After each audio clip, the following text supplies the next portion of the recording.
YouTube, welcome. Against the spread here, back with some above average, mediocre content. Today we make our top picks for week 8 of the NFL. We have Tim NATO 7, TB4, and myself, BXstar 10. I guess we're recapping last week.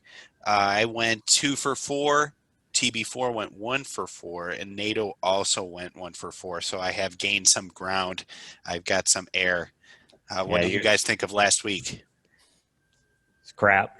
Yeah, it was not the best. I'm having a tough 3 week span here. I feel like a lot of the games that I've been picking are, almost shoe-ins, and then all of a sudden, Buffalo can't, cover. They're playing the Jets, and they end up winning by 8, and all they They needed only, to do was kick that extra sixth field goal. They were just having a hard time getting the all ball they in. did was kick So field goals. They were pretty pathetic. They were that sh- was rough. they were shooting themselves in the foot by getting penalties inside the red zone. It pushed them back, and they were forced to kick field goals. That is basically, if you were to sum up the last 3 weeks, that was the summation of like my last 3 weeks of betting. If you look at like my history, though, a lot of the games I take when I bet these, I do take the teaser and I flip it the other way. So, I'm not looking bad on the teaser side. I'm probably in the 80 to 90% ratio. I've been doing pretty well on that, but when it comes to covering these spreads, I'm just missing the boat, and that's not acceptable. So, looking to have a bounce back week here and continue moving forward. NATO, what'd you think about last week? The Cowboys. It's a huge mistake to trust them. I thought that they could beat a poor Washington football team, and they really showed that they don't know what they're doing out there. I don't They even know what they they look terrible. won. Dalton got knocked out of the game, but that didn't even matter. He was completely ineffective. Their defense is terrible. Their offense sucks now. They're just a bad team. And the Packers. I bet had the Packers over as well. That was Aaron Jones out. Packers didn't score as many points. So I that's think what last happened. week when we talked, I think I said that that was like a high line there. It seemed like pretty high, being 57 and a half. It ended pretty close, but it's hard to get over that hump there. Yeah, I think it ended at 53. And that was a game that I, again, teased and went the other way. I took the under. I think it was like 63 and a half was the under on that. It was incredibly obvious for me. If that game went over, it was in a squeak over, not by much. The game that really disappointed me last week was the Bears +6. I thought they were going to slow down the Rams a lot more than they did. They just kept getting sacked. Nick Foles didn't look like Nick Foles. They had no offense at all. Nagy did absolutely nothing from the offensive coordinator side and didn't push anything that way. So they just got slapped. Yeah, I guess that does sum up week 7 of the NFL. We'll get into week 8 here. NATO, do you want to go first with your 3 picks? Yeah, so I got Vegas +2.5 going up against the Cleveland Browns. The Cleveland Browns are incredibly banged up, and I think Vegas is just an underrated team. They got some quality wins on their resume so far this season, beating the Saints, beating the Chiefs. And I don't think Cleveland's gonna get it done against a pretty good Vegas team here. Yeah, you guys make good points. I mean, they're missing Odell, they're missing Chubb. They Austin Hooper's out. Austin Hooper. Their Even offensive identity is kind of taking a hit. I think Baker Mayfield's even a little bit banged yeah, up. He was a couple weeks ago for sure. I think he had cracked ribs. But they don't heal overnight, so he's not feeling 100%. So we'll see how he does. yeah. And then, so I also got Pittsburgh +4.5 against Baltimore. Pittsburgh's the lone undefeated team.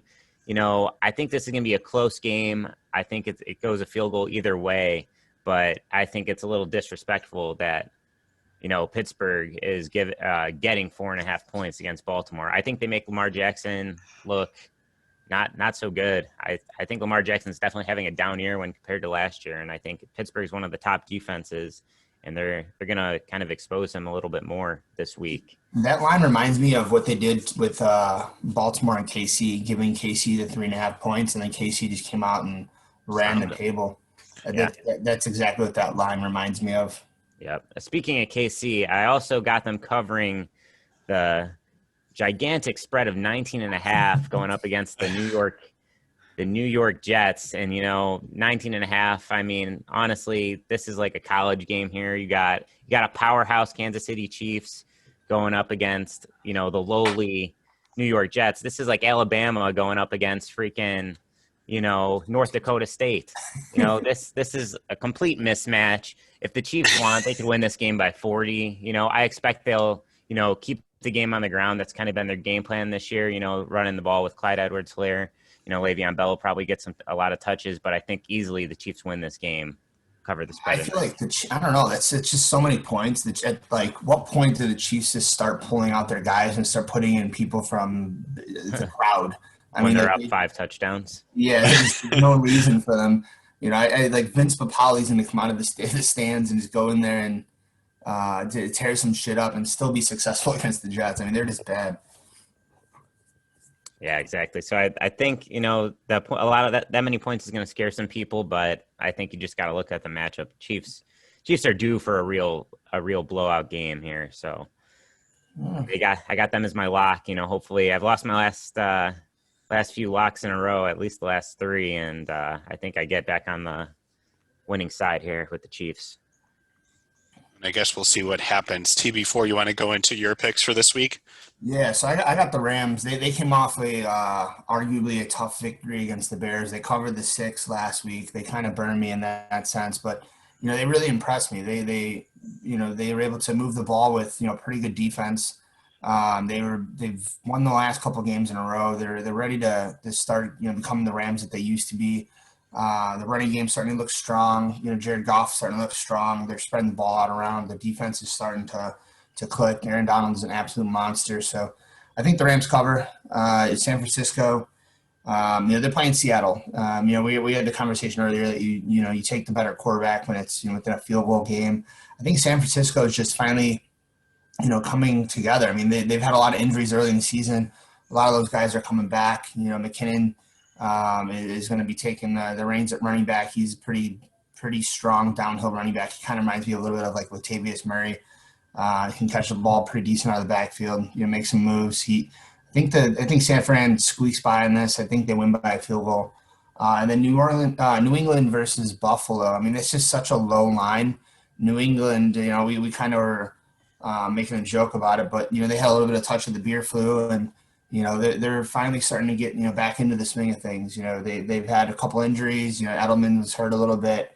Cam was out for a period of time, and when your quarterback's out, you're not going to be very successful. So they're going to have a bounce back week. I think they put up at least 24 points. Buffalo's known to put up some points too. So we'll see how that game plays out, but I think that game's going to go over. Yeah, so I like your pick on the Rams -3 going up against Tua making a start. It's a really tough matchup for him. I'm hoping Miami can actually pull off this game, and Tua looks great, but I don't see it going up against a stout defense like the Rams.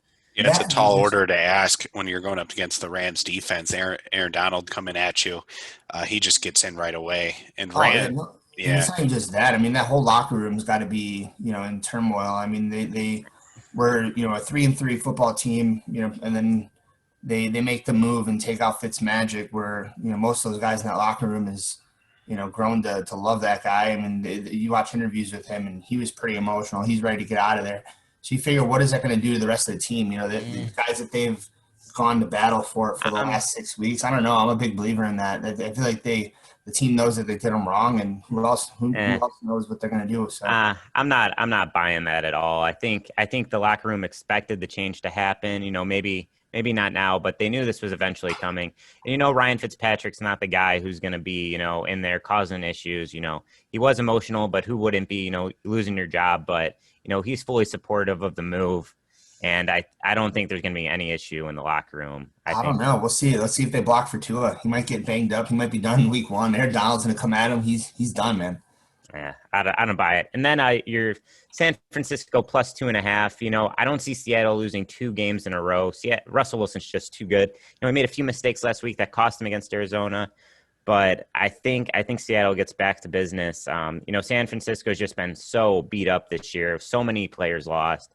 They lost Nick Bosa, Dee Ford, Richard Sherman. On offense, their running game has been decimated. They just keep putting another guy in there. Exactly. And keeps tearing it up. But I mean, Jeff Wilson had a huge game last week, and then he gets hurt again. Raheem Mostert's out. Michael between, Hasty, I think, is the guy that's behind.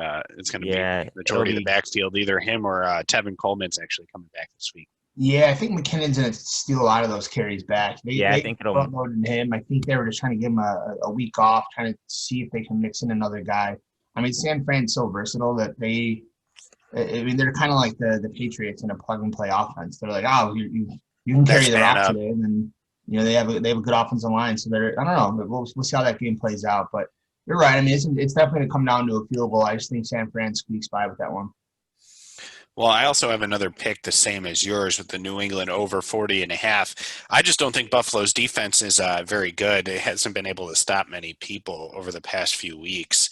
I guess maybe this might be the game where they bounce back because New England's offense really hasn't looked good in the past at least 2-3 weeks.